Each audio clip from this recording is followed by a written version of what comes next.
Construction starts Monday morning, Mr. Mercer.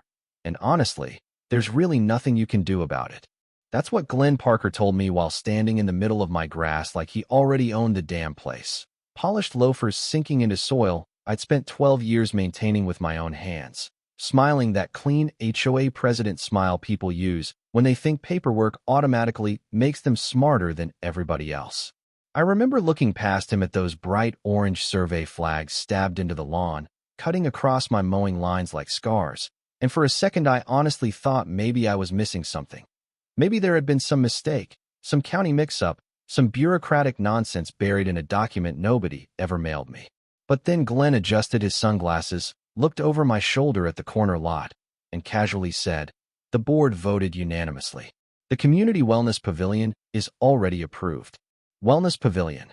Man, you ever hear rich suburban people come up with fake-friendly names for things they want to steal?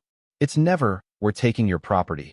It's always a shared improvement initiative or community enhancement project. Makes theft sound like a yoga class. I didn't answer him right away, mostly because I was trying real hard not to say something that'd get me arrested on my own lawn.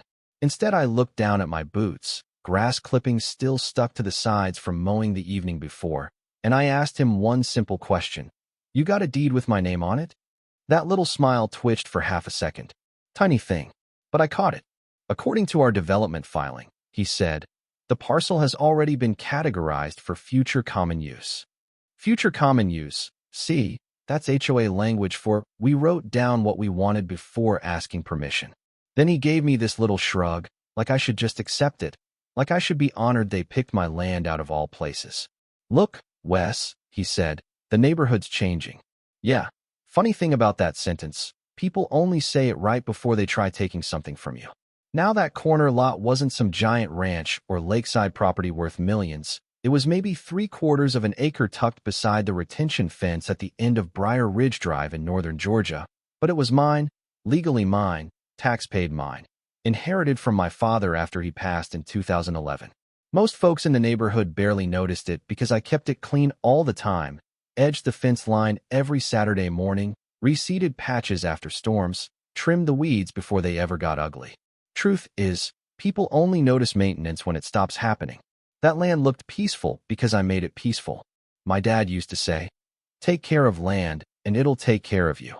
Corny as hell, sure, but every Saturday morning I'd still walk that mower in straight, clean lines while the neighborhood slept in behind their blackout curtains and overpriced espresso machines. It was routine, quiet, mine. Then one Tuesday, everything shifted. I came home from work around 6:15, turned the corner, and immediately saw the survey stakes. Bright orange, freshly hammered into the soil. Not random either. They ran in deliberate straight lines across the exact section where I usually mowed first. I just stood there in silence holding my lunchbox like an idiot, staring at them while the evening wind pushed the little flags back and forth. You know that feeling when your stomach drops before your brain catches up? That's what it felt like. Then my neighbor Denise walked by with her little terrier and hit me with the suburban equivalent of a grenade. "Oh good. You saw the markers," she said, all cheerful. "The HOA finally approved the pavilion project." Finally approved. Like this had been discussed forever, and somehow the owner of the land was the only person not invited into the conversation. "Pavilion?" I asked. Denise nodded.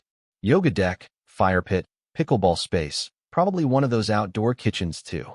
Outdoor kitchens, because apparently Americans got tired of cooking indoors where kitchens already are. I asked her who exactly approved building all that on my property, and she kind of froze, realizing halfway through the conversation she might have stepped in something messy. "I just assumed," she started, then stopped. "Yeah, people assume a lot when authority speaks confidently enough."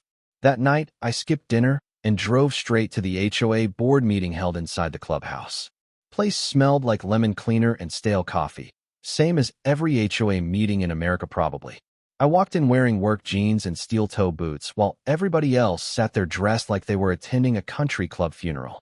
Glenn Parker sat at the center of the table with that smooth politician posture, fingers folded, acting calm because calm people usually control the room. He saw me immediately, and I swear you could feel the annoyance hit his face before he covered it with another smile. "Wes," he said, "didn't expect to see you tonight." "Funny," I said. I can say the same thing about the survey crew. A couple people looked down at their papers real fast after that. Nobody likes conflict until it's happening to someone else. I asked him directly, in front of everybody, why there were development stakes on my property. Glenn leaned back in his chair slow as hell, like he'd rehearsed this moment already. The association has long-term expansion rights tied to unused perimeter parcels, he said. There it was, legal-sounding nonsense wrapped in confidence. Expansion rights? I repeated. You mean ownership? He smiled again. God, that smile. Well, he said, from the board's perspective, your lot has functionally operated as community green space for over a decade. I actually laughed at that. Couldn't help it. Functionally, I said. Buddy, I mow it because none of you lazy people would touch it otherwise. A few people snorted, trying not to laugh, and Glenn's face tightened immediately. There it was. Ego. That's when I realized this wasn't really about the pavilion anymore. Glenn didn't like being challenged publicly. Guys like that always build authority the same way. Polished voice, procedural language, acting like confidence itself, is evidence. He told me the development filing was already in motion and construction contracts had been approved. At this stage, he said, reversal would be extremely difficult. Translation? They'd already spent money assuming I'd roll over. I asked him one final question before leaving. Did anybody from your board ever contact me for permission? Silence. Tiny silence, but enough. Glenn looked around the room, adjusted his cufflinks, then said, We believe the matter was administratively clear. Administratively clear. Man, that might be the fanciest way anybody's ever said, we thought we could get away with it. I walked out before I said something reckless, drove home in total silence, then sat on the tailgate of my truck staring at that corner lot under the streetlights. The survey flags glowed orange in the dark like warning signs. And right there, sometime around midnight with crickets humming and sprinkler systems clicking across the neighborhood, I realized something that changed everything. These people weren't confused. They knew exactly what they were doing. And the scariest part? They thought nobody would stop them. Now let me pause the story for a second, because this is where a lot of HOAs, and honestly, a lot of people in positions of small-time authority, play the exact same game. They count on confusion, intimidation, and momentum. That's the whole strategy. If they move fast enough, file enough paperwork, throw around enough official-sounding language, most homeowners freeze up before they ever ask the most important question. Wait, do you actually have the legal right to do this? And according to standard procedure, an HOA can regulate shared community property, enforce bylaws, issue fines, even approve neighborhood improvements. But they cannot simply absorb privately owned land because they've been using it, or because the board voted on it during a Tuesday night wine and cracker meeting. Ownership doesn't magically transfer because somebody sounds confident holding a clipboard. From a legal perspective, what Glenn and that board were banking on was psychological pressure. They assumed I'd see survey stakes, contractors, development plans, maybe hear a few neighbors casually talking like the project was already inevitable, and I'd back down before checking county records. That's the trick right there. Make the target feel isolated and outnumbered. This is a psychological trap people fall into all the time. Once authority creates the illusion that a decision has already been finalized, most folks become afraid to challenge it because they think they're too late. And honestly, that's exactly why some HOA boards get away with crossing lines for years. Not because they're legally unstoppable, but because nobody wants the stress, the confrontation, the attorney fees, the awkwardness with neighbors. Guys like Glenn understand that better than anybody. They weaponize social pressure first, paperwork second. But the lesson here is, county records don't care about HOA personalities. Deeds matter. Parcel ownership matters. Filed documents matter. And the second I realized their entire project depended on pretending my property already belonged to them, I stopped being angry and started getting patient. Because patience gets real dangerous when the other side has already overplayed their hand. The next morning, I didn't touch the mower. Didn't make coffee either, which if you knew me personally, you'd understand meant things had officially crossed into dangerous territory. I grabbed a folder out of my desk drawer, drove straight down to the county administration building in Fulton County, and walked inside, while replaying Glenn Parker's little speech over and over in my head. Administratively clear. Yeah, okay. We were about to find out exactly how clear this thing really was. County records offices always feel the same no matter where you are in America. Fluorescent lights buzzing overhead, old tile floors, somebody coughing in the background, exhausted employees staring at monitors like they've witnessed every property dispute known to mankind. I gave the clerk my parcel number and waited while she pulled up the records. At first, nothing looked unusual. Tax payments current, deed history clean, no liens, no easements beyond the drainage strip near the fence. Then she frowned slightly and said, "Huh." That one little word tightened my chest immediately. She turned the monitor toward me, and there it was. 4 months earlier, the Briar Ridge HOA had submitted a preliminary development package tied directly to my parcel ID. Not adjacent parcels, not neighboring access areas. Mine, listed under Future Community Recreation Zone. I actually blinked a couple times because it looked so absurd sitting there in official county formatting.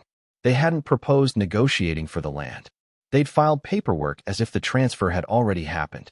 "Has any ownership change been recorded?" I asked. The clerk shook her head. "No, sir." "Any condemnation filing?" "No." "Any easement authorization signed by me?" "None attached." That's when my heartbeat changed. Anger cooled off real fast and turned into something much more useful. Clarity. Because now I understood exactly what Glenn's board had done. They'd built an entire six-figure project around an assumption that I either wouldn't notice in time, wouldn't understand the process, or wouldn't fight back hard enough to slow them down. And slowing them down mattered, because construction delays are poison to developments. Contractors charge penalties, permits expire, insurance windows shift, vendors panic. Momentum is everything in those projects. The moment momentum dies, everybody starts pointing fingers. I stepped outside the building, sat in my truck for maybe 30 seconds, then called my attorney, Randall Pike. Randall sounded half asleep when he answered because the man permanently exists in a state somewhere between exhaustion and irritation. I explained the situation, and there was this long pause. Finally he goes, "Tell me exactly what they filed." 10 minutes later, I emailed him the development packet from the county office. Another pause. Then he laughed. Not a happy laugh either. More like the kind of laugh mechanics make right before telling you your transmission exploded. "These idiots tied active permits to property they don't own," he said. "Yeah," I answered, "that bad." "Worse," he said. "Potentially fraudulent bad." Now Randall wasn't some flashy TV lawyer. No dramatic speeches. No expensive suits. Guy looked like he'd been losing arguments with cigarettes since 1987. But he understood county procedure better than anybody I'd ever met. And the scary part? Calm lawyers are usually the most dangerous ones. He told me not to contact the HOA again, not to argue with neighbors, not to post online, nothing. "Let them keep thinking you're emotional," he said. "People get sloppy when they think they've already won." Then he filed one single document, a formal title dispute notice directly with the county planning office tied to the parcel listed in the HOA development application. That was it. One filing. According to county procedure, any active permit involving disputed ownership immediately triggered automatic review suspension until the ownership conflict got resolved, which meant every contractor attached to the Briar Ridge Pavilion project suddenly had a legal problem on their hands. Monday morning around 9:12 a.m., stop notices were electronically issued to the planning department, the contractors, and the HOA legal representative. I know the exact time because Randall forwarded me the confirmation email with the subject line, "Permit activity suspended." I stared at that sentence for a long while. Funny thing about power, real power usually arrives quietly. No explosions, no screaming, just systems doing exactly what they were designed to do. Around noon, I heard the machinery stop outside. I wasn't even looking out the window at first. I was sitting in the kitchen eating leftover chili when the sound suddenly died. If you've ever lived near construction, you know how weird silence feels after hours of engines and backup alarms. I walked onto the porch slowly and looked down toward the lot. 3 workers stood near the excavator talking while one guy pointed at a clipboard like his life depended on it. Another worker kicked at the dirt in frustration. Then one of the trucks reversed out of the area completely. I'm not proud of this next part, but I smiled. Just a little. Because for the first time since this whole thing started, somebody else finally felt uncertain instead of me. About 2 hours later, there was a knock on my front door. I already knew who it was before I opened it. Glenn Parker stood there sweating through a pale blue button-down shirt that probably cost more than my monthly truck payment. No sunglasses this time. No polished smile either. Just panic hidden under forced professionalism. Wes, he said carefully, I think there's been some kind of misunderstanding with the county. I leaned against the doorway. Administratively clear, though, right? His jaw tightened instantly. There it was again, ego cracking under pressure. The board acted based on prior interpretations regarding shared use areas, he said. Man, HOA people really will die before speaking normal English. You try to build a damn pickleball court on my property, Glenn. He glanced back toward the street, making sure neighbors weren't listening. There's no need to escalate this. That sentence almost made me laugh out loud. No need to escalate. Buddy, you brought excavators onto my land. We passed escalation miles ago. Then he lowered his voice and finally got honest for the first time. The contractors are threatening breach penalties if this delay continues. Ah, there it is. Money. That's what this was really about now. Not community wellness. Not beautification. Budget exposure. Sounds stressful, I told him. He stared at me for a second like he genuinely couldn't believe I wasn't folding.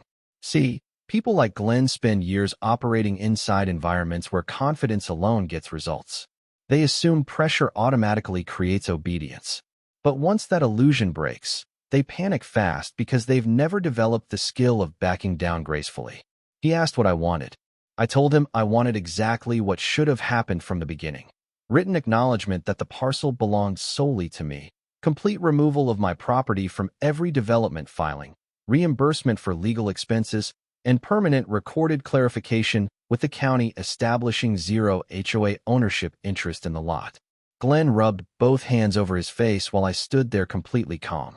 Calm drives manipulative people crazy because they can't read where the fight is headed.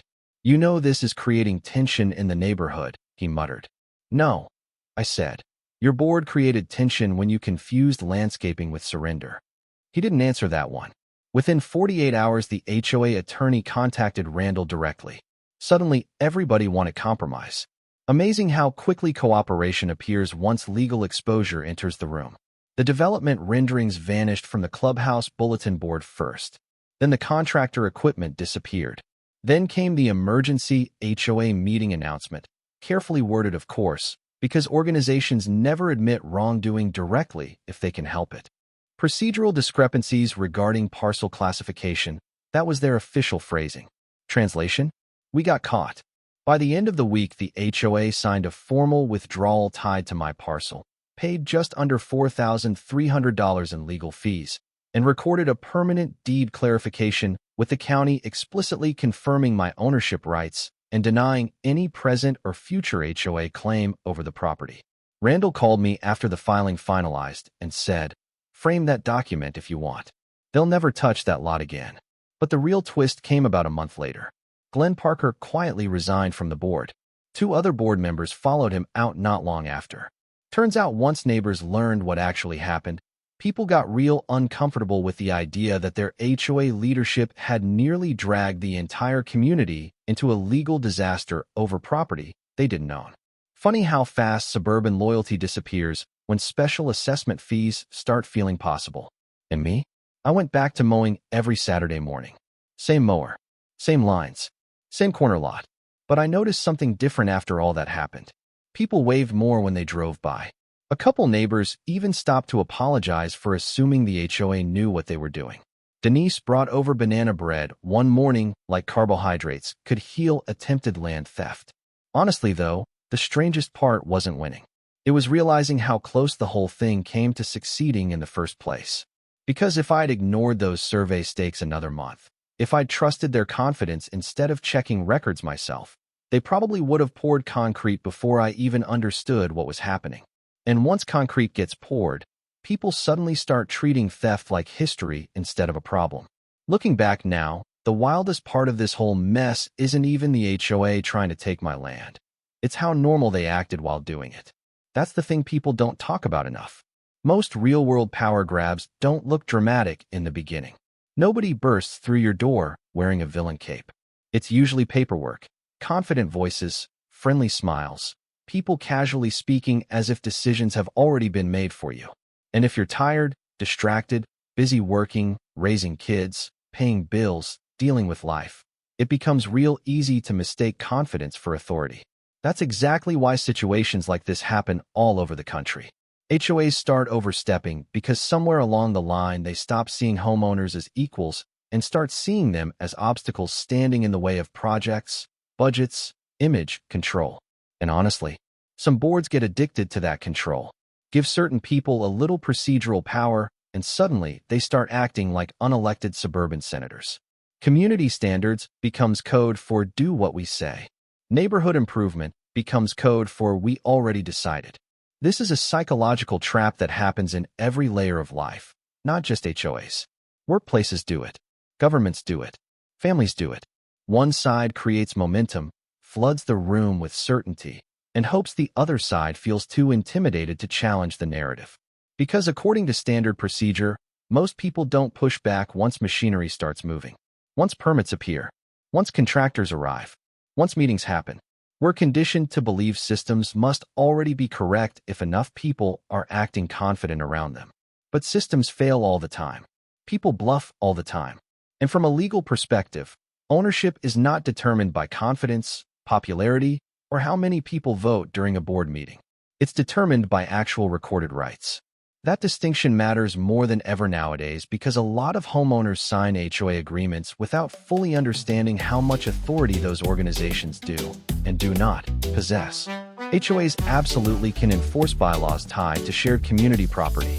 They can issue violations, regulate appearance standards, collect dues, maintain common areas. But privately owned parcels are an entirely different animal. The second a board starts treating personal property like expandable community inventory, they're stepping into dangerous territory legally and ethically. And here's another lesson nobody tells you. Silence gets interpreted as permission faster than you think. Glenn and his board didn't move aggressively because they were certain they'd win in court. They moved aggressively because they assumed I'd stay quiet long enough for momentum to protect them. Once construction begins, people psychologically shift into preservation mode. Neighbors stop asking, should this happen? And start asking, how do we avoid delaying the project? That's why catching problems early matters so much. The lesson here is, if something feels off, check the paperwork immediately. Don't rely on rumors. Don't rely on HOA summaries. Don't rely on somebody in a polo shirt saying, everything's already handled. Go to the county records office. Verify ownership. Read filings yourself. Because once bad information starts circulating publicly, it develops a weird kind of social gravity. People repeat it enough times, and suddenly fiction starts sounding official. And personally, I think that's why those orange survey stakes bothered me so much the first day I saw them. It wasn't just the land. It was the symbolism. Somebody had physically marked territory they assumed I wouldn't defend. That hits something deep inside people, especially when you've spent years quietly maintaining something nobody else appreciated until they wanted it. My father used to tell me that property ownership isn't really about dirt, it's about boundaries. About knowing where your responsibility begins and where somebody else's entitlement ends. Took me a long time to fully understand what he meant by that. I do now. Every Saturday morning I still mow that same corner lot, slow and deliberate, and every clean stripe in the grass reminds me of something important. Rights don't disappear just because louder people decide they're inconvenient. Sometimes all it takes to stop a much bigger machine is one person willing to calmly say, show me where that's written. And trust me, people abusing authority absolutely hate that sentence. So now I want to ask you something. Have you ever had somebody try to pressure you into giving up something that legally or morally belonged to you? Maybe property, maybe money, maybe credit for your work, maybe just basic respect. What happened? And how did you handle it? Drop your story in the comments. Because honestly, I think more people are dealing with this kind of thing than anybody realizes.